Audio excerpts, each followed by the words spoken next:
to expand the 3-month period for which people can't be evicted in terms of rent arrears to 6 months. And we will continue to look at how we give people additional security over and above that. So I hope it's helpful that we will look urgently at the suggestions from the NUS and seek to incorporate them as far as possible, and look for other opportunities to send that very clear message to not just private sector landlords, but landlords across all tenures. Thank you. Willie Rennie.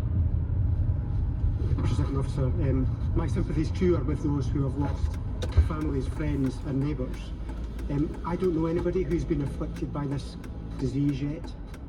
I think when we do, I think it'll become much more real, and I think people might take it a little bit more seriously in some quarters. And that's why it's really important that people do heed the advice of the First Minister to stay at home, to protect the NHS and to save lives, because when it comes, it's going to hit hard. I have to commend the government and all the civil service. We're effectively creating a new government system within the space of 2 or 3 weeks. So as the First Minister said before, we are going to make mistakes, and today is about helping the government to try and mend some of those mistakes. Firstly, on childminders, there seems to be an issue about who childminders can accept, whether it's just key workers and vulnerable children, or is it a broader group. And I've been speaking to some of your colleagues about that. It'd be helpful to have some clarity on whether childminders can accept beyond key workers and vulnerable children. As I was driving into work today down the M90 motorway, there was a whole sweep of vans going up the M90 to building sites, packed full sometimes with workers, obviously not complying with the social distancing guidance. And I would hope we could particularly send a special message to workers that they do need to comply with this as well if we're going to halt the spread of this condition.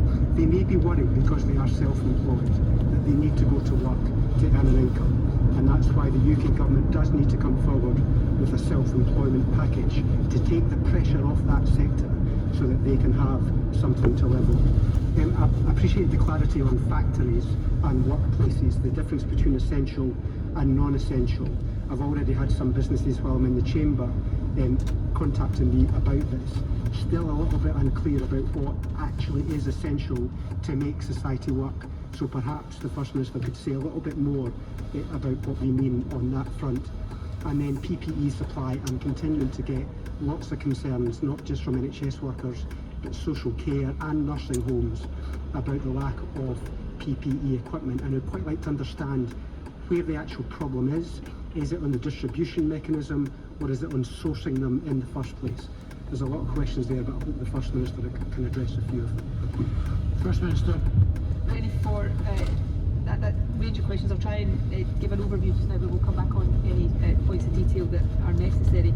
I think he's right about people taking this seriously. And my impression, and it is impressionistic, is that people are taking this seriously in the main. But I guess in a situation like this, there is a sense of it feeling really surreal, and for the majority of us, we haven't come into contact with somebody who has the virus. So that will change, but I think my message would be, if we want to continue to reduce and minimise the number of people we know who have this virus, then do the right things now, and that is the best way of doing that.